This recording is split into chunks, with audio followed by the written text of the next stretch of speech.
ವ್ಯಾಖ್ಯಾಮುದ್ರಾಂ ಕರಸರಸಿಜೈ ಪುಸ್ತಕಂ ಶಂಖಚಕ್ರೆ ಬಿಭ್ರದ್ಭಿನ್ನ ಸ್ಫಟಿಕರುಚಿರೆ ಪುಂಡರೀಕೆ ನಿಷನ್ನಃ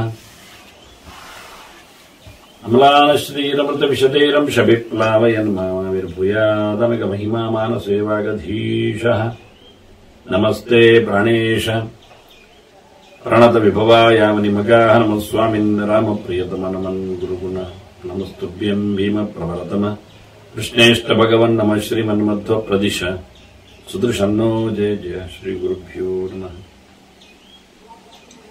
ನಾರಾಯಣಂ ಸುರಗುರುಂ ಜಗದೇಕನಾಥಂ ಭಕ್ತಪ್ರಿಯಂ ಸಕಲಲೋಕ ನಮಸ್ಕೃತಂ ಚ ತ್ರೈಗುಣ್ಯವರ್ಜಿತಮಜಂ ವಿಭವಾದ್ಯಮೀಶಂ ವಂದೇ ಭವಗ್ರಂ ಅಮರಾಸುರಸಿದ್ಧವಂದ್ಯಂ ನಾರಾಯಣಂ ನಮಸ್ಕೃತ್ಯ ನರಂ ಚೈವ ನರೋತ್ತಮಂ ದೇವೀಂ ಸರಸ್ವತೀಂ ವ್ಯಾಸಂ ತೋ ಜಯಮುದೀರೇ. ವೇದವ್ಯಾಸುರ ಮಹಾಭಾರತದ ಚಿಂತಕರಿಗೆ ವಂದನೆಗಳು. ಆಶ್ರಮವಾಸಿಕ ಪರ್ವದ 31ನೇ ಪ್ರವಚನ.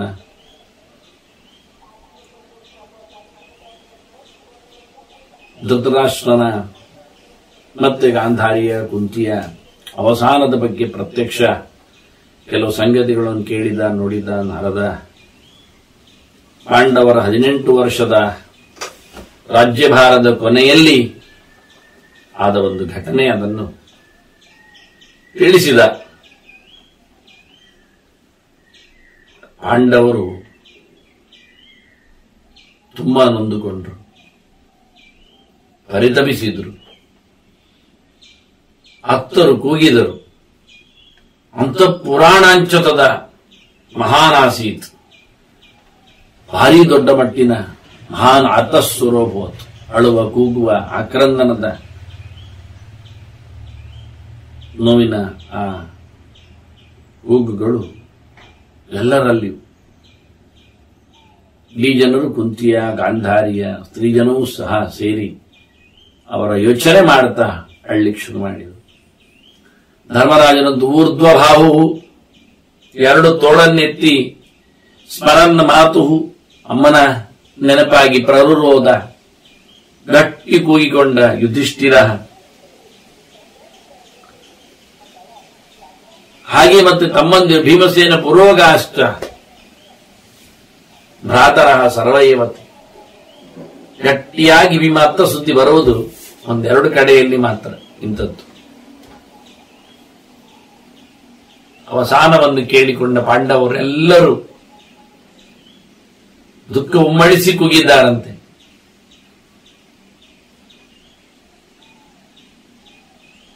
ಕೇಳ್ತಾನೆ ಧರ್ಮರಾಜ, ಮತ್ತೆ ಮೌನ ಮುರಿದು ಅವಳು ತಡೆದುಕೊಂಡು ಕಣ್ಣೀರು ಒರೆಸಿ ನಾರದರ ಹತ್ರ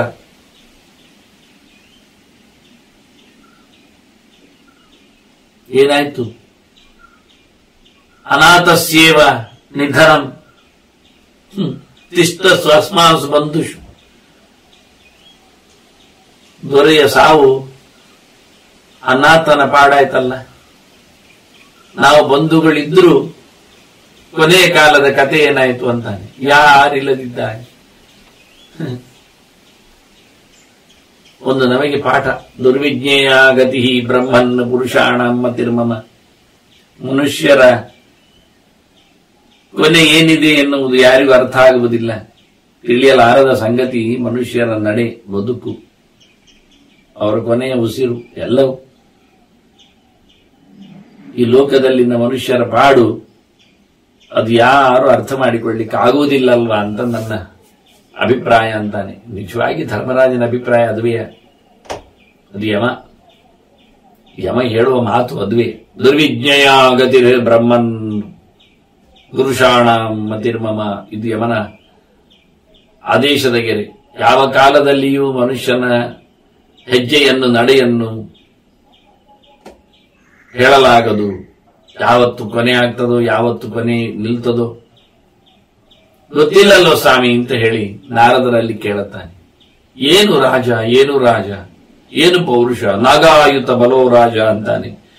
16,000 ಆನೆಯ ಬಲವುಳ್ಳವ ಧೃತರಾಷ್ಟ್ರ ರಾಜ. ಅದೇನಾಯ್ತು? ಹೇಗಾಯ್ತು? ಎಷ್ಟು ಮಕ್ಕಳು? ಯಸ್ಯ ಪುತ್ರ ಸತಂ ಶ್ರೀಮತ್, 100 ಮಕ್ಕಳು, 100 ಮಕ್ಕಳ ರಾಜ, ಸ್ವಯಂ ಪರಿಪೂರ್ಣವಾದ ಸಾಮರ್ಥ್ಯವುಳ್ಳವ, ದೇಶವನ್ನು ಆಳಿದವ. ಇವತ್ತು ಧರಣ್ಯಾಂ ಚಂದ್ರಪ ಶೇತೆ ವಿಕೃಷ್ಟ ಗೃಧ್ರ ವಾಯಸೈ, ನೆಲದಲ್ಲಿ ಬಿದ್ದು ಸತ್ತಿದ್ದಾನೆ. ಅಂತಃಪುರದಲ್ಲಿ ವರಸ್ತ್ರೀಯರು ಗಾಳಿ ಹಾಕಿ ಮಲಗಿಸ್ತಿದ್ರು, ಎಬ್ಬಿಸ್ತಿದ್ರು. ಇವತ್ತಲ್ಲಿ ಮಾಂಸ ಕೀಳಲೋಸುಗ ಬಂದಿರುವ ಹದ್ದುಗಳು ರೆಕ್ಕೆಯಲ್ಲ ಆಡಿಸಿ ಗಾಳಿ ತರಿಸ್ತಾರೆ. ಮಂದಿ ಮಾಗದರು ಕೂತು ಬೆಳಿಗ್ಗೆ ಮಾಡಿಸುತ್ತಿದ್ದ, ಎಬ್ಬಿಸುತ್ತಿದ್ದ ರಾಜ ಇವತ್ತು ನೆಲದಲ್ಲಿ ಬಿದ್ದಿದ್ದಾನೆ. ಕಾಗೆಗಳು ಕೂಗ್ತಾವೆ ನುಗ್ಗಿ ಪಕ್ಕದಲ್ಲಿ. ಪರಿಸ್ಥಿತಿ ಮನುಷ್ಯನದ್ದು ಹೇಗಿದೆ ಅಂತ ಹೇಳುವುದು ಹೇಗೆ ಅಂತ ತಿಳಿಸಿಕೊಡಲಾಗುವುದಿಲ್ಲಲ್ವಾ? ಹೀಗೆ ಇದೆ ಅಂತ ಹೇಳ ಬರುವುದಿಲ್ಲಲ್ವಾ ಅಂತ ನನಗೆ ಗಾಂಧಾರಿ ಬಗ್ಗೆ ಸಂಕಟ ಅನಿಸುವುದಿಲ್ಲ ಅಂದ. ನಚ ಶೋಚಾಮಿ ಗಾಂಧಾರಿ ಅಥ ಪುತ್ರಾಂ ಯಶಸ್ವಿನಿ, ಅವಳಿ ಮಕ್ಕಳಿಲ್ಲ, ಕಳ್ಕೊಂಡಿದ್ದಾಳೆ. ಆದರೂ ಆಕೆಯ ಬಗ್ಗೆ ನಾನು ಹೆಚ್ಚು ಅಳಲಾರೆ. ಯಾಕೆ ಕೇಳಿದ್ರೆ, ಭರ್ತೃಲೋಕವನ ಪ್ರಾಪ್ತಾಂ ತಥಾ ಭರ್ತೃವ್ರತೆ ಸ್ಥಿತಾಂ, ಗಂಡನ ಜೊತೆಯಲ್ಲೇ ಇದ್ದಾಳೆ, ಗಂಡನ ಸೇವೆ ಮಾಡ್ತಾನೆ ಇದ್ಲು, ಗಂಡನ ಜೊತೆಯಲ್ಲಿ ಗಂಡನ ಲೋಕಕ್ಕೆ ತೆರಳೇ ಬಿಟ್ಲು ಗಾಂಧಾರಿ ಅಮ್ಮ. ಆದರೆ ನನ್ನಮ್ಮನ ಕತೆ ಪ್ರತಾಮೇವಚ ಶೋಚಾಮಿ, ನಾನು ಕುಂತಿ ಬಗ್ಗೆ ಆಳ್ತಾ ಇದ್ದೇನೆ ಅಂದ. ಸಂಕಟ ಆಗ್ತಾ ಇದೆ ನನಗೆ. ಯಾಕೆ? ಯಾ ಪುತ್ರ ಐಶ್ವರ್ಯಂ ವೃದ್ಧಿಮತ್, ಅವಳಿಗೆ ಮಕ್ಕಳು ಸತ್ತೋಗಿದ್ದಾರೆ. ಗಾಂಧಾರಿ ವ್ಯಸನ ಇಲ್ಲ, ಪಕ್ಕದಲ್ಲಿ ಗಂಡ ಇದ್ದಾನೆ, ಸೇವೆ ಮಾಡ್ತಾ ಇದ್ಲು, ಗಂಡ ಜೊತೆಯಲ್ಲೇ ಸತ್ಲು, ಗಂಡನ ಲೋಕಕ್ಕೆ ಹೋಗ್ತಾಳೆ. ನನ್ನಮ್ಮನ ಕತೆ, ಗಂಡ ಇದ್ದ ಅಲ್ಲಿ, ನಾವು ಮಕ್ಕಳಿದ್ದಿರ್ಲಿಲ್ವಾ? ಬದುಕಿದ ಮಕ್ಕಳಿದ್ದಾವೆ, ಅವಳಿಗೆ ಸತ್ತ ಮಕ್ಕಳಿದ್ರು, ಮಕ್ಕಳ ಜೊತೆಯಲ್ಲಿ ಇರಬೇಕಾಗಿಲ್ಲ, ಹೋಗುವಾಗ ಗಂಡನ ಜೊತೆಯಲ್ಲಿ ಇರಬೇಕು. ಗಂಡ ಜೊತೆ ಹೊರಟೋರ್ಲು ಗಾಂಧಾರಿ. ಇವ್ ಹೇಳ್ತಾನೆ ಧರ್ಮರಾಜ್, ಇದು ಧರ್ಮ. ಗಾಂಧಾರಿ ನಾನು ಶೋಚಾಮಿ ಅಂದ. ಪ್ರತಾಮೇವತ್ತು ಶೋಚಾಮಿ. ಅಮ್ಮನ ಬಗ್ಗೆ ಬೇಸರ ಆಗುತ್ತೆ. ನಾವೆಲ್ಲ ಮಕ್ಕಳು ಒಳ್ಳೆಯ ಭಾಗ್ಯವಂತರು, ಅವರನ್ನೆಲ್ಲ ಉತ್ತರಜ್ಜಿಯ ಸುಮಹತ್ ದೀಪ್ತಂ ವನವಾಸ ಮರೋಚೆ, ನಮ್ಮನ್ನೆಲ್ಲ ತೊರೆದು ಕಾಡಿಗೆ ಓದ್ಲಲ್ಲ ನಾರದರ ತೆರತಾರೆ. ಅದು ಇಷ್ಟ ಆಯ್ತಲ್ಲ ಅವಳಿಗೆ, ಏನ್ ಅನ್ನುವ ನಾನು ಅಂತ. ನಮ್ಮ ಪಾಡಿಯನ್ನು ನಮಗೆ ರಾಜ್ಯ ಇರ್ಲಿಕ್ಕೆ ಹೋಗಿ ಸ್ವಸ್ಥಾಭವತ ಅಲ್ಲವಳು. ರಾಜ್ಯ ಕಟ್ಟಿ, ರಾಜ್ಯ ಪಾಲಿಸಿ, ನಿಮ್ಮ ಧರ್ಮ ಮಾಡಿ, ದಿಗ್ರಾಜ್ಯಂ ಇದಂ ಅಸ್ಮಾಕಂ, ನಮ್ಮ ರಾಜ್ಯ ಇದಕ್ಕೆ ಧಿಕ್ಕಾರ, ದಿಗ್ಬಲಂ ದಿಕ್ ಪರಾಕ್ರಮಂ. ಈ ರಾಜ್ಯ ನಮಗೆ ಬರಲಿಕ್ಕೆ ಕಾರಣ ನಾವು ಹೋರಾಡಿದ್ದು. ಈ ಹೋರಾಟದಲ್ಲಿನ ಬಲಕ್ಕೆ ಧಿಕ್ಕಾರ, ನಮ್ಮ ವೈರಿಗಳ ಮೇಲಿನ ಆಕ್ರಮಣಕ್ಕೆ ಧಿಕ್ಕಾರ ಇರಲಿ. ಇಷ್ಟೆಲ್ಲ ಮಾಡಿದ್ದೆ ಅವರ ಕ್ಷತ್ರಿಯರಾದ್ರಿಂದ. ಧರ್ಮಂಚ ದಿಕ್ ಯಸ್ಮಾತ್, ಕ್ಷತ್ರಿಯ ಧರ್ಮಕ್ಕೆ ಬೆಂಕಿ ಹಾಕ ಅಂತ ಇವ ಹಾಳಾಗಿ ಹೋಗ್ಲಿ. ಯಾಕೆಂದ್ರೆ ಮೃತ ಜೀವಾಮಯ, ಸತ್ತವರಂತಿದ್ದವರು ನಾವು ಇವತ್ತು ಬದುಕಿ ಉಳಿದಿದ್ದೇವಲ್ವಾ? ಎಲ್ಲರನ್ನು ಕಳ್ಕೊಂಡು ಮತ್ತು ಹೇಳಿಕೊಳ್ತಾನೆ ಹಾಗೆ ಅವನು. ಯಾರಿಲ್ಲದ ರಾಜ್ಯ ನಾನು ನೋಡಿಕೊಳ್ತಾ ಇದ್ದೇನೆ, ಯಾರಿಲ್ಲದ ರಾಜ್ಯ ನೋಡಿಕೊಳ್ಳುವುದೇ? ಮೃತ ಜೀವಾಮಯ, ಸತ್ತಂತಿರುವವರು ನಾವು ಬದುಕಿ ಉಳಿದಿದ್ದೇವಲ್ಲ, ಇದನ್ನೆಲ್ಲ ಕೇಳಿಕೊಂಡು ಧಿಕ್ಕಾರ ಧಿಕ್ಕಾರ ಅನ್ನ. ನಾರದರೆ ಸುಸೂಕ್ಷ್ಮ ಅಖಿಲ ಲೋಕಸೆ ಗತಿ ಅಲ್ವಾ ನಿಜವರೋತ್ತಮ. ಮನುಷ್ಯ ಹೇಗೆ ಎಲ್ಲಿ ಹೋಗ್ತಾನೆ ಗೊತ್ತಾಗುದಿಲ್ಲಲ್ಲ. ನನ್ನಮ್ಮನ ಕತೆ ನೋಡಿ, ನಾವೆಲ್ಲ ಇದ್ದು, ರಾಜ್ಯ ಇದೆ, ಧರ್ಮ ಇದೆ, ಅದು ಬಿಟ್ಟು ಕಾಡಿ ಓಡ್ಲಲ್ಲ. ಮನುಷ್ಯ ಎಲ್ಲಿ ಹೋಗ್ತಾನೆ, ಹೇಗೆ ಹೋಗ್ತಾನೆ, ಯಾಕೆ ಹೋಗ್ತಾನೆ ಗೊತ್ತಾಗುದಿಲ್ಲ, ಅವನ ನಡೆ ಗೊತ್ತಾಗುದಿಲ್ಲ, ಅವನ ಕಡೆ ಗೊತ್ತಾಗುವುದಿಲ್ಲ ಅಂತ ನೋಡಿ.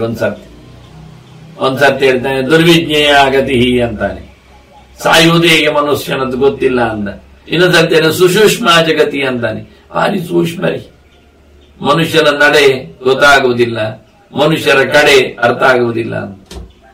ಮನುಷ್ಯರ ನಡೆಯೂ ಅರ್ಥ ಆಗುವುದಿಲ್ಲ, ಅವರ ಕಡೆಯೂ ಗೊತ್ತಾಗುವುದಿಲ್ಲ. ಸಿಕ್ಕಿಬಿದ್ದೆ ನಾನು.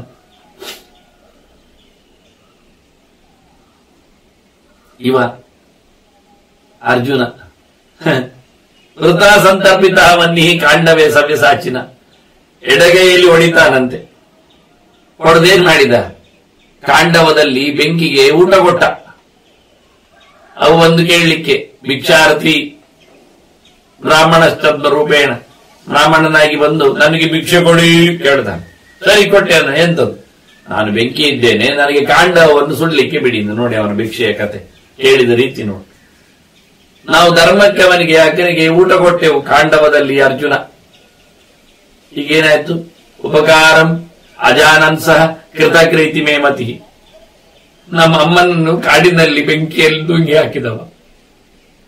ನಾವು ಮಾಡಿದ ಉಪಕಾರ, ಬೆಂಕಿಗೆ ಊಟ ಕೊಟ್ಟ ಉಪಕಾರ, ಭಿಕ್ಷಾರ್ಥಿ ಬಂದವನಿಗೆ ಭಿಕ್ಷೆ ಕೊಟ್ಟವನಿಗೆ ಅತಿಥಿಗೆ ನಾವು ಮಾಡಿದ ಸೇವೆಗೆ ಅವನು ಮಾಡಿದ ಪರಿಸ್ಥಿತಿ ನೋಡಿ.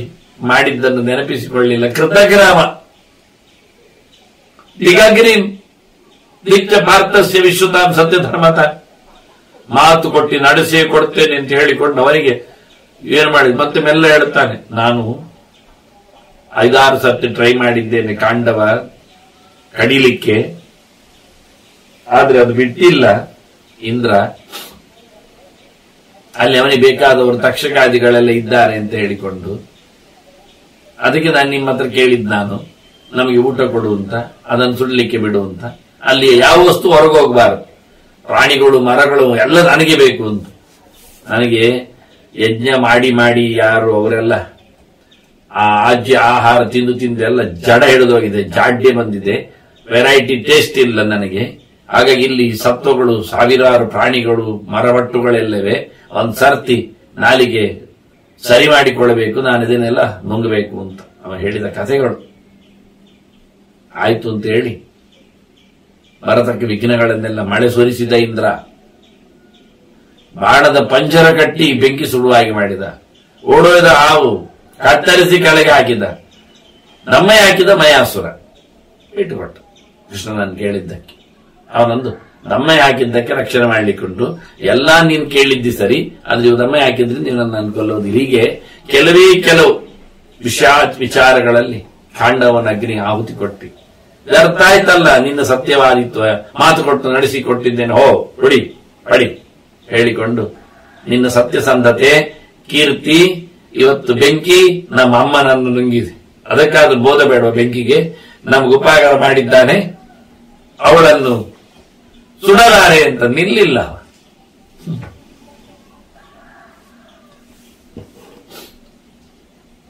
ನಾವೆಲ್ಲ ಇದ್ದಾಗ್ಲು ಕಥಮೇವಂ ವಿಧೋ ಮೃತ್ಯು ಪ್ರಶಾಸ್ಯ ಪೃಥಿವೀಂ ತಿಷ್ಟತ್ಸು ಮಂತ್ರಭೂತೇಶು ತಸ್ಯಾಗ್ನಿಷು ಮಹಾವನೆ. ಧೃತರಾಷ್ಟ್ರ ಕಮ್ಮಿಯ? ನಮ್ಮ ಅಗ್ನಿ ನಮ್ಮನ್ನು ರಕ್ಷಣೆ ಮಾಡಲಿಲ್ಲ, ನಾವು ಕೇಳಿದೆ ಕುಂತಿ ವಿಷಯದಲ್ಲಿ. ಧೃತರಾಷ್ಟ್ರನನ್ನಾದ್ರೂ ಅಗ್ನಿ ಮುಟ್ಟಬೇಕಾ? ಅವ ಅಗ್ನಿ ಉಪಾಸನೆ ಮಾಡ್ತಾ ಬಂದವಲ್ವಾ?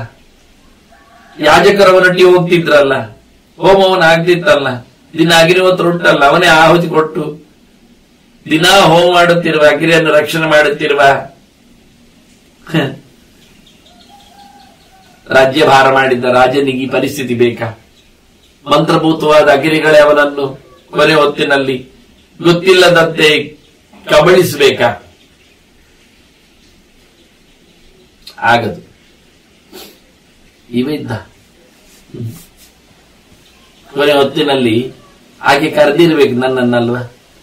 ಆ ತಾತ ಧರ್ಮರಾಜೇತಿ ಮಾಮ ಅಕ್ರನ್ನನ್ ದೊಡ್ಡ ಗಲಾಟೆಯಲ್ಲಿ ಮಹಾಭಯೆ, ಸುತ್ತಮುತ್ತಲು ಬೆಂಕಿಯ ಝಳ ಬಂದಾಗ ಬೆದರಿಕೊಂಡ ನನ್ನಮ್ಮ ನಡಕ್ತಾ ಧರ್ಮರಾಜ ಅಂತ ಕರೆದಿರ್ಬೇಕು. ಯಾವತ್ತು ಕರೆಯುವುದು ಭೀಮ? ನಾನು ಭೀಮ ಪರ್ಯಾಪುರುಹಿ ಭಯಾತ್, ಅಪ್ಪ ಹೆದರಿಕೆ, ಭೀಮ ಬಾ ಕಾಪಾಡು ಅಂತ ಕೇಳುವವಳು ಯಾವತ್ತು ಹೀಗೆ ಕೂಗ್ತಾ ಇರ್ತಾಳೆ. ದಿತೈವಾಭಿಭಾಷತಿ. ಇವತ್ತು ಕೊನೆ ಹೊತ್ತಿನಲ್ಲಿ ಕರೆದು ಕಾಣ್ತದೆ ಧರ್ಮರಾಜ ಭೀಮ ಅಂತ. ನಮಗೆ ಬರ್ಲಿಕ್ಕೆ ಆಗ್ಲಿಲ್ಲ, ಗೊತ್ತಿಲ್ಲ. ತುಂಬಾ ಇಷ್ಟ ಅವಳಿಗೆ, ನಮ್ಮೆಲ್ಲ ಮಕ್ಕಳಿಗಿಂತ ಮಿಗಿಲಾಗಿ ಸಹದೇವನ ಮೇಲೆ ಭಾರಿ ಪ್ರೀತಿ. ನಚೈನ ಮೋಕ್ಷಯಾಮಾಸ ವೀರ್ಯ ಮಾದ್ರವತಿ ಸುತ. ಸಹದೇವ, ನಿನಗೆ ರಕ್ಷಣೆ ಮಾಡ್ಲಿಕ್ಕೆ ಆಗ್ಲಿಲ್ವಾ? ನೀನು ಪ್ರಿಯ ಅಲ್ವಾ ಅಮ್ಮನಿಗೆ? ಏನಾಯ್ತು ನಿನಗೆ? ಇವತ್ತು ವೀರ, ಮಾದ್ರಿಯ ಮಗ ವೀರ ಅಂತ ಹೇಳಿಕೊಳ್ಳುವ ಸಹದೇವ, ಅವನು ಅಮ್ಮನನ್ನು ನೋಡ್ಲಿಲ್ಲ, ಕಾಪಾಡಿಕೊಳ್ಳಿಲ್ಲ.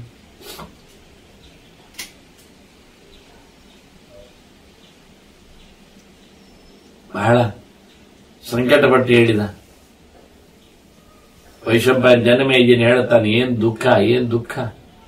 ಅವ್ರ ಬೊಬ್ಬೆ ಹೊಡೆದದ್ದು ಆ ಪ್ರಾಸಾದದಲ್ಲಿ ಅನುರಣನಾಗಿದೆ, ಪ್ರತಿಧ್ವನಿಯಾಗಿದೆ, ಅಷ್ಟು ಜೋರಾಗಿತ್ತು.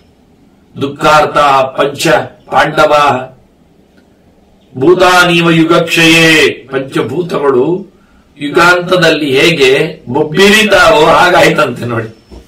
ಪಂಚಭೂತಗಳ ಕೂಗಿನಂತೆ ಕೊನೆ ಕಾಲ ಬಂದಂತೆ ಇವರ ಕೂಗುಗಳು ಕೇಳಲಿಕ್ಕೆ ಶುರುವಾದವು. ಅಂತಃಪುರದ ಸ್ತ್ರೀಯರು ಕೂಗಿಕೊಂಡರು. ನಾರದರಲ್ಲಿ ಕೇಳಿದ್ದಕ್ಕೆ, ಅಯ್ಯ ಅಗ್ನಿ ಹೀಗೆ ಕುಣಿಯುವುದು ಅಂತ ಕೇಳಿದ್ದಕ್ಕೆ ಅವರು ಉತ್ತರ ಕೊಡ್ತಾರೆ, ನೋಡಯ್ಯ ನಾನಲ್ಲಿ ಅವರತ್ರ ಕೇಳಿಕೊಂಡೆ ಬಂದವಲ್ವ ಸುದ್ದಿ. ನಾನು ಹೇಳಿದೆ ಅವನು ಸ್ನಾನ ಮಾಡಿ ಬರುವವ, ಯಾಜಕರು ಅಗ್ನಿ ಉಪಾಸನೆ ಮಾಡಿದ್ರು ಎಲ್ಲ ಅಂತ. ಅಗ್ನಯ ಕಾರಯಿತ್ವೇಷ್ಟಿಂ ಉತ್ಸೃಷ್ಟ ಇತಿನ ಶ್ರುತಂ. ಅವನು ವಾಯುಭಕ್ಷ ಆದ್ನಲ್ಲ, ಆದ್ರಿಂದ ಆಹುತಿ ಕೊಡುವುದಿಲ್ಲವ. ದೊಡ್ಡ ಯಜ್ಞ ಮಾಡಿಸಿದ ಅಲ್ಲಿ, ಆ ಸಂದರ್ಭದಲ್ಲಿ ಕೊನೆ ಹೊತ್ತಿನಲ್ಲಿ ಯಜ್ಞ ಮಾಡಿಸಿ ಬೆಂಕಿಯನ್ನು ತ್ಯಾಗ ಮಾಡಿದ. ಅಗ್ರಹ ಉತ್ಸೃಷ್ಟ ಇತಿನ ಶ್ರುತ, ನಾನು ಕೇಳಿಕೊಂಡದ್ದಾಗಿ ಬೆಂಕಿಯನ್ನು ತ್ಯಾಗ ಮಾಡಿದ. ಯಾಜ್ಞಿಕರೇನ್ ಮಾಡಿದ್ರು? ಯಾಜಕಾಸ್ತು ತತ್ತಸ್ಯ, ತಾನ್ ಅಗ್ನಿ ಅವರು ನಿರ್ಜನೆಯ ಮನೆ ಸಮುತ್ಸೃಜ್ಯ ಯಥಾ ಕಾಮಂ ಜಗ್ನು ಭರತ ಸಪ್ತಂ. ಹೋಮಹವನ ಮುಗಿದ ಬಳಿಕ ಅದನ್ನು ಯಾರು ಇಲ್ಲದಲ್ಲಿ ಅದನ್ನು ಅವರು ಬೆಂಕಿಯನ್ನು ಹಾಕಿ ಹೋದರು. ಅದು ಹೊತ್ತುಕೊಂಡದ್ದು ಅವನದ್ದೇ ಬೆಂಕಿ. ಪರಿತ್ಯಾಗ ಮಾಡಿದ ಆ ಬೆಂಕಿ ಅವರ ಹೋಗಿ ಆಯ್ತು. ಅದರಿಂದ ಯಾಜಕರೇನು ತಪಸ್ವಿಗಳಾಗಿರ್ಲಿಲ್ಲ, ಅಲ್ಲಿ ಅವರು ಬರ್ತಾರೆ, ಬೇಕಾದಾಗ ಬೇಕಾದ ಹೋಮ ಹವನಗಳನ್ನು ನಡೆಸಿಕೊಡ್ತಾರೆ ಹೆಸರಿನಲ್ಲಿ, ಹೊರಟು ಹೋಗ್ತಾರೆ.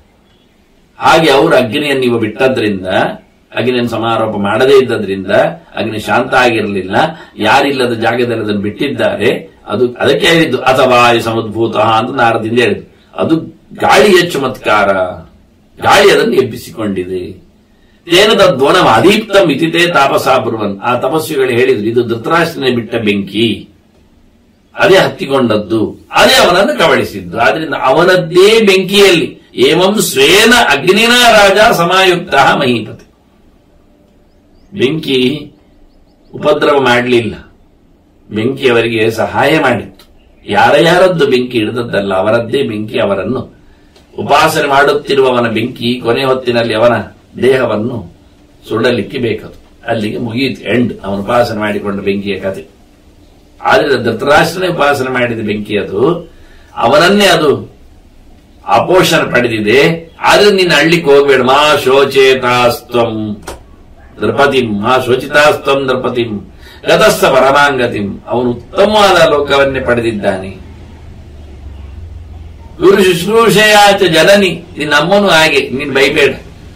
ಅಮ್ಮನು ಒಳ್ಳೆ ದೊಡ್ಡವರ ಸೇವೆ ಮಾಡಿಕೊಂಡು ಗಟ್ಟಿ ಸೇವೆಯಿಂದಾಗಿ ಆಕೆಯೂ ಸಹ ಸದ್ಗತಿಯನ್ನು ಪಡೆದಿದ್ದಾಳೆ. ನೀನ್ ಮಾಡಬೇಕಾದ್ದು ಕರ್ತುಮನಸಿ ರಾಜೇಂದ್ರ ತೇಷಾಂ ತ್ವಂ ಉದಕ ಕ್ರಿಯಾ, ನೀನು ಅವರಿಗೆ ತರ್ಪಣ ಕೊಡಬೇಕು. ಧರ್ಮೋದಕ ನಿತ್ಯ ಕೊಡ್ಲಿಕ್ಕೆ ಉಂಟು ಉದಕ.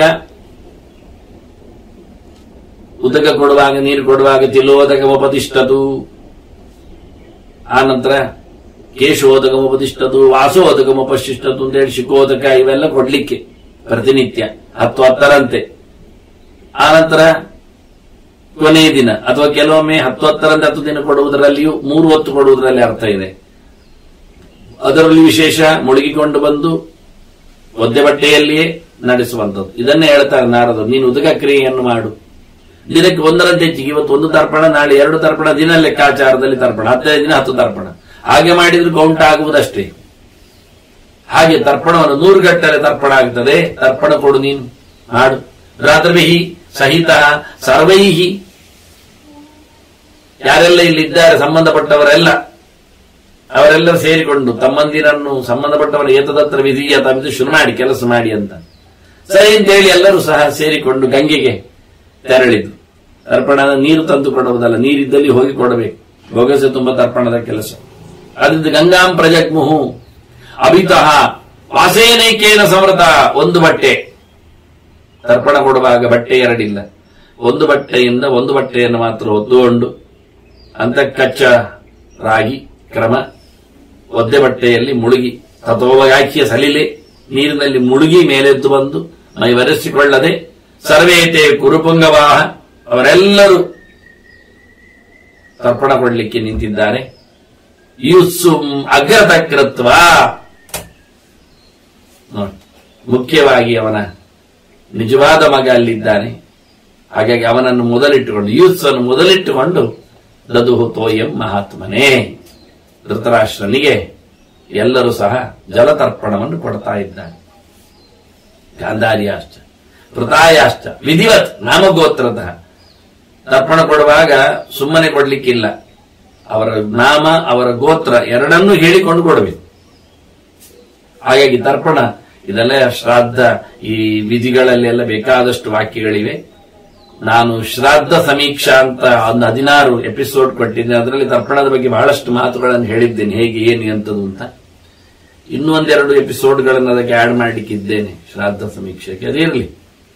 ಹಾಗೆ ಇಲ್ಲಿ ವಾಕ್ಯಗಳೆಲ್ಲ ಪ್ರಮಾಣ ಆಗುವುದು. ಈಗ ನಾರದರು ಹೇಳ್ತಾರೆ, ವೈಶಂಪಾಯನರು ಹೇಳ್ತಾರೆ, ಅವರೆಲ್ಲ ಗಂಗಾ ನದಿಗೆ ಬಂದಿದ್ದಾರೆ, ಮುಳುಗಿದ್ದಾರೆ, ಬಟ್ಟೆ ಒಂದು ಹುಟ್ಟಿದ್ದಾರೆ. ಪ್ರತಿಯೊಬ್ಬರು ಸಹ ಹೆಸರು ಹೇಳಿ, ಪ್ರತಿಯೊಬ್ಬರಿಗೂ ಗಾಂಧಾರಿಗೂ ಕುಂತಿಗೂ ಧೃತರಾಷ್ಟ್ರರಿಗೂ ಹೆಸರು ಹೇಳಿಕೊಂಡು ಪ್ರತಿಯೊಬ್ಬರು ಸಹ ಗೋತ್ರದ ಉಚ್ಚಾರದೊಂದಿಗೆ ಕೊಟ್ಟಿದ್ದಾರೆ ತರ್ಪಣ. ಮತ್ತೆ ಶೌಚಂ ನಿರ್ವರ್ತಯಾಮಾಸು ತೇ ತತ್ರ ಊಷು ನಗರಾದ್ಬಹಿ ಅಂತ. ಶೌಚಂ ನಿರ್ವರ್ತಯಂತಸ್ತೆ. ಇನ್ನು ಮಡಿ ಮೈಲಿಗೆ ಆಶೌಚ ಸತ್ತ ಮನೆ, ಹೀಗಾಗಿ ಅದನ್ನು ನಡೆಸಬೇಕಲ್ಲ. ಅದನ್ನು ಎಲ್ಲಿ ಕೇಳಿದ್ರೆ ಮನೆಯಲ್ಲಿ ಅಲ್ಲ. ನೋಡಿ, ಅನೇಕ ಕಡೆಯಲ್ಲಿ ದಾಸರು ಆವತ್ತಾದ್ರೂ ಸರಿ, ಮಹಾಭಾರತದ ಮಹಾಯುದ್ಧದಲ್ಲಿ ಎಲ್ಲೆಂದರಲ್ಲಿ ಯಾರ್ಯಾರು ಸತ್ತದ್ರಿಂದ 1 ತಿಂಗಳ ಕಾಲ ಅವರು ಮೈಲಿಗೆ ಆಚರಣೆಯನ್ನು ಹೊರಗೆ ಇದ್ದು ಹಸ್ತಿನಪುರದೊಳಗೆ ಹೋಗದೆ ಇದ್ದು ಆಚರಿಸಿದ್ದಾರೆ. ಅದು ಸಮಷ್ಟಿಯಾದ ದೊಡ್ಡ ಮಟ್ಟಿನ ಹತ್ಯಾಕಾಂಡ. ಆದರೆ ಅದು ಇಲ್ಲಿ ಹಾಗಲ್ಲ. ಕಾಳಿಯವರ ದೊಡ್ಡಪ್ಪ ಮತ್ತೆ ಅಮ್ಮ ದೊಡ್ಡ ತಾಯಿ ಸತ್ತದ್ದು. ಅದು ಅಲ್ಲಿಗೆ ಅವರದ್ದೇ ಆಗಿರತಕ್ಕ ಬೆಂಕಿಯಲ್ಲಿ ಸಂಸ್ಕಾರ ಆಗಿದೆ ಅಂತ ಕೇಳಿಕೊಂಡದ್ದು. ಹೆಣ್ಣು ಸುಡದೇ ಇದ್ದ ಮೈಲಿಗೆ ಅಲ್ಲ, ಹೆಣ್ಣು ಸುಟ್ಟಾಗಿದೆ, ಸುಟ್ಕೊಂಡು ಹೋಗಿದೆ. ಅದು ನಾನು ಅಲ್ಲಿನ ಶರೀರವನ್ನು ನೋಡಿ ಬಂದಿದ್ದೇನೆ ಅಂತೇಳಿ ನಾರದರು ಹೇಳಿದ್ದಾರೆ. ಕನ್ಫರ್ಮ್, ಅಜ್ಞಾತ ಅಲ್ಲ, ಗೊತ್ತಾಗಿದೆ. ಹಾಗೆ ಇದು ಮಾಸಿನ ವ್ಯವಸ್ಥೆ ಅಲ್ಲ, ಅಪಮೃತ್ಯುವಿನ ಕಥೆ ಅಲ್ಲ ಅಂತಲೂ ಹೇಳಿ ಆಯಿತು. ಇದರಿಂದಾಗಿ ಆದರೂ ಸೂತಕ ಇದೆ, ಸತ್ತ ಮೈಲಿಗೆ ಇದೆ. ಆದ್ರಿಂದ ಮನೆ ಒಳಗೆ ಹೋಗುವುದು, ಅಂತಃಪುರ ತಿರುಗಾಡುವುದು ಇದೆಲ್ಲ ಸರಿ ಇಲ್ಲ ಹೇಳಿ ಶೌಚಂ ನಿರ್ವರ್ತಯಂತೆ ತತ್ರೋಷು ನಗರಾದ್ವಯಿ. ಗಂಗೆಗೆಂದು ಬಂದಿದ್ದಾರೆ, ಹೊರಗೇ ಊರಿನಲ್ಲಿ ಅವರು ವಾಸ ಮಾಡಿದ್ರು 10 ದಿನ. ಈ ವಾಕ್ಯಗಳೆಲ್ಲ ನಮಗೆ ಅರ್ಥ ಆಗುವುದೇ ಇಲ್ಲ, ಇವತ್ತು ನಾವು ಕೇಳುವುದೇ ಇಲ್ಲ. ಮಸಾಣದಿಂದ ಸುಟ್ಟು ಅಲ್ಲಿಂದ ಆವತ್ತೇ ಬಂದವರೇ ಎಲ್ಲೆಡೆಯೂ ಹೋಗ್ತೇವೆ. ಮರುದಿನದಿಂದಲೇ ಆಫೀಸುಗಳು ಸಂಚಾರಕ್ಕೆ ಯೋಗ್ಯವಾಗಿರುತ್ತವೆ. ಎಲ್ಲರಿಗೂ ಊಟೋಪಚಾರಗಳು ಎಲ್ಲ ಹೋಟೆಲ್ಗಳಲ್ಲಿ ನಡೆದು ಹೋಗ್ತವೆ. ಮತ್ತೆ ಕೊನೆಗೆ 1-2-3 ದಿನ ಇದ್ದಾಗ ಕರ್ಮಾಂಗ ಶುರು ಮಾಡುವುದು ಅಂತ ಶುರು ಮಾಡ್ತಾರೆ, ಹೇಳ್ತಾರೆ. ಆಗಲೇ ಅವರಿಗೆ ಮೈಲಿಗೆ ತಟ್ಟುವುದು ಅಂತ ಹೇಳಿಕೊಂಡು ತಿರುಗ್ತಾರೆ. ಅದು ತಪ್ಪು ಅಂತಾನೆ. 12ನೇ ದಿನ ದದೌ ಶ್ರಾದ್ದಾನಿ ವಿಧಿವತ್ತು. ನೋಡಿ, ಅವ್ರ ಊರ ಹೊರಗಿದ್ದವರು 12 ದಿನ ಅಲ್ಲೇ ಇದ್ದಾರೆ. ದಿನ ಉದಕ ಕ್ರಿಯೆ ಮಾಡುತ್ತಾ ಜಲಾಂಜಲಿ ಕೊಡುತ್ತಾ ಕೊನೆಗಂತೂ 10ನೇ ದಿನ ಧರ್ಮೋದಕ ಎಲ್ಲರೂ ಕೊಡ್ಲಿಕ್ಕೆ ಉಂಟು ಪ್ರೇತಶೀಲೆಗೆ. ಮತ್ತೆ 11-12ನೇ ದಿನ ಊಟದ ವ್ಯವಸ್ಥೆ ಎಲ್ಲ ಮಾಡ್ಲಿಕ್ಕೆ ಶ್ರಾದ್ದಗಳನ್ನು ಕೊಟ್ಟ ಅಂದ. 12ರಂದು ಅದು ಶ್ರಾದ್ದಾನಿ ವಿಧಿವಾದ ದಾನಾನಿ, ಬೇಕಾದ ದಾನಗಳನ್ನು 3 ಹೆಸರಲ್ಲಿ ಬೇರೆ ಬೇರೆ ಒಂದು ಒಟ್ಟಿಗೆ ಹೋಗಿದ್ದಾರೆ ಅಂದ್ರೆ ಒಂದೇ ಸೆಟ್ಟಲ್ಲಿ ಮುಗಿಯುವುದಲ್ಲ. ಪ್ರತಿಯೊಬ್ಬರ ಹೆಸರಿನಲ್ಲಿ ಪ್ರತ್ಯೇಕವಾದ ದಾನಗಳನ್ನು ಪೃಥಕ್ ದಾನಗಳನ್ನೆಲ್ಲ ಕೊಟ್ಟಿದ್ದಾನೆ. ಎಷ್ಟು ಕೊಟ್ಟಿದ್ದಾನೆ ಕೇಳಿದ್ರೆ, ಯೋ ಯದಿಚ್ಛತಿ ಯಾವಚ್ಚ ತಾವತ್ಸರವತೆ ದ್ವಿಜ. ಯಾರು ಏನನ್ನು ಇಷ್ಟಪಡ್ತಾನೆ, ಎಷ್ಟು ಇಷ್ಟಪಡ್ತಾನೆ ಅಷ್ಟು ಅವನಿಗೆ ಆಗ. ಸುವರ್ಣ, ರಜತ, ಯಾನ ಧಾನ್ಯ, ಎಲ್ಲ ಸಂಗತಿಗಳು, ಗೋವುಗಳು, ದವಸ ಧಾನ್ಯಗಳು, ಆಹಾರ ಪದಾರ್ಥಗಳು, ಶಯನಾದಿಗಳು, ಯಾವುದನ್ನು ಯಾರು ಕೇಳುತ್ತಾರೆ, ಎಷ್ಟು ಕೇಳುತ್ತಾರೆ ಅಷ್ಟು ಅವರಿಗೆ ಆಯ ದಾನ ಧರ್ಮಗಳನ್ನೆಲ್ಲ ಧರ್ಮರಾಜ ಮಾಡಿಸಿದ. ಪ್ರತಿಯೊಬ್ಬರ ಹೆಸರಿನಲ್ಲಿ, ಎಲ್ಲ ಒಟ್ಟಿಗೆ ಹೆಸರಿನಲ್ಲಿ ಅಲ್ಲ, ಪ್ರತ್ಯೇಕವಾದ ಹೆಸರಿನಲ್ಲಿ ಆಗಬೇಕು ಅಂತ ಹೇಳ್ತಾರೆ. ಇಲ್ಲಿಯೂ ಆತ ಗಂಗಾದ್ವಾರಕ್ಕೆ ಎಲ್ಲಿ ಹೋಗಿದ್ದಾನೆ, ಧೃತರಾಷ್ಟ್ರ ಸುಟ್ಟು ಕರಕಲಾಗಿದ್ದಾನೆ, ಅಲ್ಲಿಗೂ ಜನರನ್ನು ಕಳಿಸಿದ್ದಾನೆ. ವಿಧಿಜ್ಞಾನ್ ಮತ್ತೆ ಆಪ್ತಕಾರಿಣ ಅಂತ ತನಗೆ ಬೇಕಾದವರನ್ನು ಮತ್ತೆ ಚೆನ್ನಾಗಿ ಅರಿತವರನ್ನು, ಕೆಲಸ ಮಾಡಲಿಕ್ಕೆ ಬರುವವರನ್ನು ಅವನು ಹೇಳಿದ, ನಾರದರು ಹೇಳಿದ ಜಾಗದಲ್ಲಿ. ಇನ್ನೂ ನಾರದರೇನು ಹೊರಟೋಗಿರಲಿಲ್ಲ. ಇಲ್ಲೀಗ 12 ದಿವಸ ಮುಗಿದ ನಂತರವೂ ನಾರದರು ಇಲ್ಲಿ ಇರ್ತಾರೆ. ಮತ್ತೆ ಅವನ ಹತ್ರ ಮತ್ತೆ ಸಮಾಧಾನ ಮಾಡಿಸಿ ಅಲ್ಲಿಂದ ತೆರಳಿದ್ ನಾರದರು ಅಂತ ವಿಷಯ. ಅವರು ಹೋದವರು, ಗಂಗಾದ್ವಾರದಲ್ಲಿ ಹೋದವರು ಗೊತ್ತಿದ್ದವರು, ವಿಧಿಜ್ಞರು. ಅಂದರೆ ಅವರಿಗೆ ಔರ್ಧ್ವ ಕರ್ಮಗಳನ್ನು ಮಾಡುವಲ್ಲಿ ಗೊತ್ತಿದೆ, ದಾನಗಳನ್ನು ಕೊಡುವ ರೀತಿ. ಅಲ್ಲಿ ಇದ್ದವರಿಗೆ ಅಲ್ಲಿ ಹೆಸರಿನಲ್ಲಿ ದಾನ ಧರ್ಮಗಳನ್ನು ಮಾಡಲಿಕ್ಕೆ ಈತ ಆಚೆ ಹೋಗ್ಲಿಲ್ಲ. ಧರ್ಮರಾಜ ಗಂಗಾದ್ವಾರಕ್ಕೆ ಕಳಿಸಿದ್ದಾನೆ. ತೇಜಾಪಿ ರಾಜವಜುನಾಥ್ ಪುರುಷಾ ಯೇ ಗತಾಹ ಭವನ್.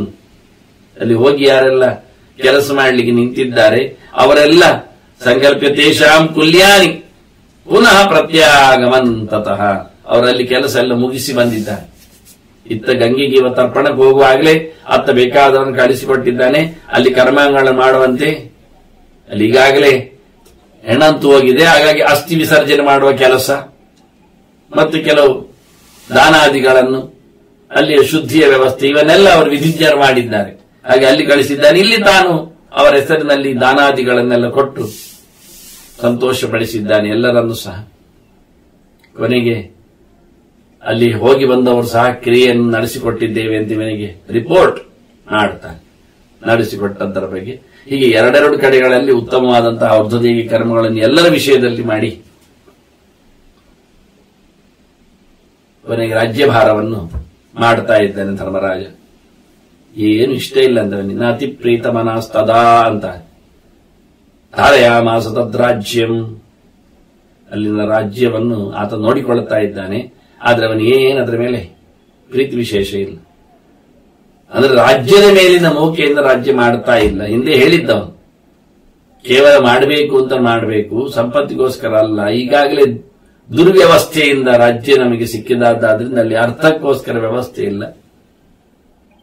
ಹಾಗೆ ರಾಜ್ಯಭಾರವನ್ನು 18 ವರ್ಷಗಳ ಕಾಲ ರಾಜ್ಯಭಾರ ಇನ್ನು ಮುಂದಕ್ಕೆ ಧರ್ಮರಾಜ ಮಾಡಿದ್ದಾನೆ. ನಾವು ರಾಜ್ಯವನ್ನು ಎಳ್ಕೊಂಡು ಹೋದೆವು ಮುಂದಕ್ಕೆ. ಈಗಾಗಲೇ 15 ವರ್ಷ ರಾಜ್ಯದಲ್ಲಿ ಇದ್ದು, 3 ವರ್ಷ ಕಾಡಿನಲ್ಲಿದ್ದು ಧೃತರಾಷ್ಟ್ರ ತೆರಳಿ 18 ವರ್ಷ ಆಗಿದೆ. 18 ವರ್ಷ ಆಗಿದೆ ಅಂದ್ರೆ ಧರ್ಮರಾಜನಿಗೆ 80-90 ಕಳೆದಿದೆ. ಈಗ ಮತ್ತೆ 18 ವರ್ಷ ಆಗ್ತಾ ಇದೆ. ಮತ್ತೆ 18 ವರ್ಷ ಅವರು ಒಳ್ಳೆ ರೀತಿಯಿಂದ ರಾಜ್ಯದ ಮೇಲಿನ ಪ್ರೀತಿಯಿಂದ ಮಾಡುತ್ತಿಲ್ಲ, ದೇವರ ಮೇಲಿನ ಪ್ರೀತಿಯಿಂದ ಮಾಡ್ತಾ ಇದ್ದಾರೆ, ಭಗವದೆಚ್ಚರದಿಂದ ಮಾಡ್ತಾ ಇದ್ದಾರೆ. ಹಾಗಾಗಿ ಅದ್ಭುತವಾದಂತಹ ಮುಂದಿನ 18 ವರ್ಷದ ರಾಜ್ಯಭಾರದಲ್ಲಿ ಪಾಂಡವರು ತೊಡಗಿದ್ದಾರೆ, ಅದನ್ನು ಮುಂದುವರಿಸಿದ್ದಾರೆ ಎನ್ನುವಲ್ಲಿಗೆ ಈ ಪರ್ವ ವಿಶೇಷವಾದ ಪರ್ವ, ಆಶ್ರಮ ಮಾಸಿಕ ಪರ್ವ ಮುಗಿತಾ ಇದೆ. ನಾರದರ ಬಂದು ಹೋದ ಸುದ್ದಿಯಲ್ಲಿ ಅವಾಂತರ ಪರ್ವ 3ನೇದ್ದು ಮುಗಿದಿದ್ರೆ, ಪ್ರಧಾನವಾದ ಈ ಪರ್ವ ಆಶ್ರಮ ಮಾಸಿಕ ಪರ್ವ ದೇವರ ಎಚ್ಚರದಲ್ಲಿ, ದೇವರ ಚಿಂತನೆಯಲ್ಲಿ, ಹಿರಿಯರು ಮಾಡಿಕೊಂಡು ಬಂದ ಸಂಕಲ್ಪವನ್ನು ನಡೆಸಿಕೊಡಬೇಕೆನ್ನುವ ನೆಲೆಯಲ್ಲಿ, ಮತ್ತೆ ಅಂತಹ ದಾರಿಯಲ್ಲಿ ಕೂತವನಿಗೆ, ತಪಸ್ವಿಗೆ ಆ ರೀತಿಯಾದ ಉತ್ತಮವಾದ ವ್ಯವಸ್ಥೆ ಧರ್ಮರಾಜ ಅದನ್ನು ಆಕ್ಷೇಪಿಸಿದ್ದ. ತಪಸ್ವಿಗಳಿಗೆ ಆಗುವುದೇ ಅಂತ ಹೇಳಿ ಅಲ್ಲ ಅನ್ನುವುದನ್ನು ತಿಳಿಸಿಕೊಡುವ ಮೂಲಕ ಬಹಳ ದೊಡ್ಡ ಮಟ್ಟದ ಚಿಂತನೆಯನ್ನು ಕೊಟ್ಟಿದ್ದಾರೆ. ಮುಂದೆ ಇನ್ನು ಪಾಂಡವರ 18 ವರ್ಷಗಳ ರಾಜ್ಯಭಾರದಲ್ಲಿ ಆಗುವ ಮುಖ್ಯ ಘಟನೆಗಳು, ಅದರಲ್ಲಿ ಯಾದವರ ನಿರ್ಯಾಣ, ಇನ್ನು ಇಲ್ಲಿ ಹಸ್ತಿನಪುರದ ಹಿರಿಯರ ನಿರ್ಯಾಣಗಳೆಲ್ಲ ಸಂಧಿವೆ. ಆದರೆ ಮುಂದೇನ ಪರ್ವ ಮೌಸಲ ಪರ್ವ ಅಂತ. ಅಂದ್ರೆ ಮುಸಲ, ಹಲ ಮುಸಲ ಅಂದಾಗಿ, ಮುಸಲ ಅಂದ್ರೆ ಒನಕೆ, ಹಲ ಅಂದ್ರೆ ನೇಗಿಲು, ಭತ್ತ ಕುಟ್ಟುವಂತಹ ಕೋಲು. ಹಾಗೆ ಆ ನೆಲೆಯಲ್ಲಿ ಆಗಿರತಕ್ಕಂತಹ ಹೋರಾಟದ ಕಥೆ ಯಾದವರ ಇದೇ ಮುಂದಿನ ಗಾಂಧಾರಿಯ ಒಂದು ಮುಖ ಬಾಕಿ ಉಳಿದಿದೆ. ಆಕೆ ಕೊಟ್ಟು ಹೋದ ಶಾಪ ಕೆಲಸ ಮಾಡಲಿದೆ. ಆಕೆ ಹೋದ ಬಳಿಕ ಆ ಶಾಪ ಕೆಲಸ ಮಾಡಿದ್ರಿಂದ ಆಕೆಗೆ ಅದರ ಭೀಕರತೆ ಕಾಣಲಿಕ್ಕಾಗಲಿಲ್ಲ. ಕೆಲವರಿಗೆ ಹಾಗೆ ತಾವು ಶಪಿಸಿದಾಗಲೇ ಅದು ನೋಡಬೇಕು ಅಂತ ಕುತೂಹಲ ಇರ್ತದೆ. ಆಗ್ಲೇಬೇಕು, ನನ್ನ ವಂಶವನ್ನು ನಿರ್ವಂಶ ಆದ ಕಥೆಯಂತೆ ಕೃಷ್ಣನ ವಂಶ ಆಗಲಿ ಅಂತ ದುಃಖದಲ್ಲಿ ಹೇಳಿಕೊಂಡಿದ್ದಾಳೆ. ಅದೀಗ ಅವಳ ಅನುಪಸ್ಥಿತಿಯಲ್ಲಿ ನಡೆಯುವ ಮುಂದಿನ ಪರ್ವ. ಇವರು ಹೋದ ಬಳಿಕ ಕೃಷ್ಣ ಏನು ಹೇಳಲಿಕ್ಕೆ ಹೋಗಲಿಲ್ಲ, ಅದಾಗದು ನೋಡು ಅಂತ, ಆಗಲಿ ಅಂತ ಸುಮ್ಮನೆ ಇದ್ದಿದ್ದ. ಹಾಗಾಗಿ ಗಾಂಧಾರಿ ಪ್ರಿಡಿಕ್ಟ್ ಆಗಿ ನೋಡಿರಬಹುದು ಯೋಚನೆಯಲ್ಲಿ ಹೀಗಾಗತ್ತೆ ಅಂತ, ಮುಂದಕ್ಕೆ ಅಂತ. ಆದ್ರೆ ಅವಳು ಅದರ ದರ್ಶನದಲ್ಲಿ ಆಕೆ ಇರಲಿಲ್ಲ. ಹಾಗೆ ಮುಂದಿನ ಪರ್ವ ಮೌಸಲ ಪರ್ವ. ಆ ಮೌಸಲ ಪರ್ವದ ಕೊನೆಯಲ್ಲಿ ಕೃಷ್ಣನ ನಿರ್ಯಾಣ ಆಗಲಿದೆ. ಅದರ ಮುಂದಕ್ಕೆ ಪಾಂಡವರು ಸಹ ಕೃಷ್ಣನಿಲ್ಲದ ನೆಲೆಯಲ್ಲಿ ಇರಬಾರದು ಅಂತ ಹೇಳಿ ಮಹಾಪ್ರಸ್ಥಾನ ಮಾಡುತ್ತಾರೆ. ಅವರ ಕತೆ ಅಲ್ಲಿಂದ ಕೊನೆಗೆ ಸ್ವರ್ಗಾರೋಹಣ. ಹೀಗಿನ್ನಿರುವುದು 3 ಕೊನೆಯ ಪರ್ವಗಳು, ಸಣ್ಣ ಸಣ್ಣ ಪರ್ವಗಳಷ್ಟೇ ಇವು 3ಗಳು ಸಹ. ಸಾಮಾನ್ಯವಾಗಿ ಹೆಚ್ಚಿನ ಪ್ರಾಚೀನ ಪುಸ್ತಕಗಳಲ್ಲೆಲ್ಲ ಶರ ಬರೆದಿರುತ್ತಾರೆ. ಈ ಕೊನೆಯ ಘಟ್ಟದ ಪ್ರವಚನದ ಈ ದಿನದ ಪ್ರವಚನವೇ ಇಲ್ಲದ ಹಾಗೆ, ಇಲ್ಲಿಂದ ಮುಂದೆ ಭಾರತ ಓದುವಂತಿಲ್ಲ ಅಂತ. ಅಂದ್ರೆ ಅವರು ಹೊರಡು ಹೋಗುವ ಕಥೆಯನ್ನು ಓದಬಾರದು ಅಂತ ಮನಸ್ಸು ಬೇಸರ ತರಿಸುತ್ತೆ ಅನ್ನೋ ನೆಲೆಯಲ್ಲಿ ಹೊತ್ತೈಗಳನ್ನು ಹೊಸದವರು ಕೆಲವರು ಗೆರೆ ಶರ ಬರೆದದ್ದುಂಟು. ಅದನ್ನು ಓದಿಕೊಂಡೇ ನಾನು ಮುಂದುವರೆದಿದ್ದೇನೆ. ಹಾಗಾಗಿ ಮುಂದಿನ 3 ಪರ್ವಗಳನ್ನು ನಾವು ಕೇಳಲಿದ್ದೇವೆ. ಅದರ ಬಳಿಕ ಬಹು ನಿರೀಕ್ಷೆಯಿಂದ ನಮ್ಮನ್ನು ಮಾತಾಡಿಸುವ ಸಂಗತಿ, ಧರ್ಮರಾಜ ಇದ್ದಾಗ ಕೇಳಿಕೊಂಡ ಪ್ರಶ್ನೆಗಳು, ಅದಕ್ಕೆ ಭೀಷ್ಮ ಇದ್ದಾಗ ಹೇಳಿ ಬಂದ ಉತ್ತರಗಳು, ಹಾಗೇ ನಿಲ್ಲಿಸಿದ್ದೇವೆ ನಾವು. ಸುಮಾರಾಗಿ ಮಹಾಭಾರತದ ಪಂಚಮಾಂಶ ಅನ್ನಬಹುದು ನಾವು. ಅದಕ್ಕೆ ಹೆಚ್ಚಿಗೆ 5ನೇ ಒಂದು ಅಂಶ ಭಾರತದ. ಇನ್ನು ಮುಂದಿನ ಕೆಲವು ದಿನಗಳ ಪ್ರವಚನಗಳನ್ನು ನಾವು ಕೇಳಿಕೊಂಡರೆ, 3 ಪರ್ವಗಳ ಪ್ರವಚನ ಕೇಳಿಕೊಂಡರೆ ಅಲ್ಲಿಗೆ ಮಹಾಭಾರತದ 5ನೇ 4 ಅಂಶಗಳು ಮುಗಿದಾಯ ಆದಾಗೆ, ಮತ್ತೆ 5ನೇ ಒಂದು ಅಂಶ ಪಂಚಮಾಂಶ ಬಾಕಿ ಇದ್ದಾಗೆ. ಹಾಗಾಗಿ ಅದನ್ನು ಅಥವಾ ಒಂದು ಕಾಲು ಅಂತ ಹೇಳಿಕೊಳ್ಳಿ, ಮುಕ್ಕಾಲು ಮುಗಿದಿದೆ, ಕಾಲು ಬಾಕಿ ಇದೆ ಅಂತ. ಪಾದನ್ಯೂನ ಕಾಲಂಶ ಕೇವಲ ರಾಜನೀತಿಗಳ, ಆಪದ್ಧರ್ಮಗಳ, ಸ್ತ್ರೀ ವಿಚಾರಗಳ, ದೇವರ ಸುದ್ದಿಗಳ, ಭಗವದೆಚ್ಚರದ ಚಿಂತನೆಗಳ, ಮಾತುಗಳ ಸಾಮ್ರಾಜ್ಯ ಪ್ರಶ್ನೋತ್ತರದ ರೂಪದಲ್ಲಿ ಇರುವುದರಿಂದ, ಮತ್ತೆ ಕೆಲವೊಮ್ಮೆ ವಿಶೇಷಾಂಶಗಳ ಪುನರ್ವಚನಗಳು, ಪುನರಾಯಾಮಗಳು ವಿಸ್ತಾರದಲ್ಲಿ ಬರಲಿಕ್ಕೆ ಹೋಗಿ ಅದು ಪಕ್ಕ ಆಗುವುದಿಲ್ಲ ಜೀರ್ಣ. ಮತ್ತೆ ಅಷ್ಟು ಸುಲಭವಾಗಿ ಅದರ ಚಿಂತನೆಯು ಅಂಟುವುದಿಲ್ಲ. ಆದರೆ ಹಾರಿಕೊಂಡು ಹೋಗುವುದರಲ್ಲಿ ಅರ್ಥವೇ ಇಲ್ಲ. ಅದನ್ನು ವಿಶದವಾಗಿ ಬಿಡಿಸಿ ನಿಧಾನಕ್ಕೆ ಅನುಸಂಧಾನ ಮಾಡಲಿಕ್ಕಿದೆ. ಅದರಿಂದ ಅದು ಬಹಳ ಉದ್ದನೆಯ ಪ್ರೋಸೆಸ್ ಆಗಿ ಅದನ್ನು ನಾನು ನಿಲ್ಲಿಸಿದ್ದೇನೆ. ಶಾಂತಿ ಪರ್ವದ, ಅನುಶಾಸನ ಪರ್ವದ ಮುಂದಿನ ಮತ್ತು ಹಿಂದಿನ, ಅಂದ್ರೆ ಶಾಂತಿ ಪರ್ವದ ಮುಂದಿನ ಭಾಗಗಳು 50 ಅಧ್ಯಾಯಗಳನ್ನು ನೋಡಿದ್ದೇವೆ. ಅದರ ನಂತರದ್ದು ಅನುಶಾಸನದಲ್ಲಿ ಕೊನೆಯ ಭಾಗ ನೋಡಿದ್ದೇವೆ, ಭೀಷ್ಮ ನಿರ್ಯಾಣ ಪರ್ವ. ಅದರ ಮೊದಲಿನದ್ದು ಅನುಶಾಸನ ಮಾಡಿದ ಭಾಗಗಳು, ಅದು ಶಾಂತಿ ಪರ್ವದ ಮೊದಲ ಕೆಲವುಗಳ ನಂತರದ ಪೂರ್ಣ ಭಾಗ, ಅನುಶಾಸನ ಪರ್ವದ ಮೊದಲ ಭಾಗಗಳು. ಇದೆರಡನ್ನು ಮತ್ತೆ ನೋಡಲಿದೆ. ಹಾಗಾಗಿ ಇನ್ನು ಮುಂದಿನ 3 ಪರ್ವಗಳು ಅನುಸಂಧಾನಕ್ಕೆ ಬರಲಿ. ಮೌಸಲ ಮತ್ತು ಮಹಾಪ್ರಸ್ಥಾನ ಮತ್ತೆ ಸ್ವರ್ಗಾರೋಹಣ, ಪಾಂಡವರ ಊರ್ಧ್ವಗಮನದವರೆಗೆ ಚಿಂತನೆ ಮಾಡುವ ಬಳಿಕ ಒಂದ್ಸರ್ತಿ ಮಹಾಭಾರತದ ಮಂಗಳವನ್ನು ಮಾಡಿಕೊಂಡು ಕೊನೆಗೆ ಅನುಸಂಧಾನಕ್ಕೆ, ಪ್ರಶ್ನೋತ್ತರಕ್ಕೆ ನಾವು ತೆರಳುವ. ಹೇಗೆ ನಿರಂತರವಾಗಿ ಭೀಷ್ಮನ ಮಾತುಗಳು, ಧರ್ಮರಾಜನ ಪ್ರಶ್ನೆಗಳು, ನಮ್ಮೊಳಗಿನ ಧರ್ಮದ ಸಾಧನೆಗಳು, ಶಾಸ್ತ್ರದ ಪರಶುರಾಮನ ಶಿಷ್ಯನ ಶಾಸ್ತ್ರದ ಉಪದೇಶಗಳು ಅದು ನಿರಂತರವಾಗಿ ನಮಗೆ ಸಿಗಲಿ ಅಂತ ಕೊನೆಯ ಚಿಂತನೆಯನ್ನು ನಡೆಸುವ ಮೂಲಕ ಮತ್ತೆ ಮುಂದಿನ ಇವತ್ತಿನ ಈ ಪರ್ವದ ಮಂಗಳಾಗಿದೆ. ಇನ್ನು ಮುಂದಿನ ಪರ್ವದ ಚಿಂತನೆಗಾಗಿ ಮತ್ತೆ ಸೇರುವ ವಂದನೆಗಳು. ಶ್ರೀಕೃಷ್ಣಾರ್ಪಣಮಸ್ತು. ನಾರಾಯಣ ನಾರಾಯಣ ನಾರಾಯಣ.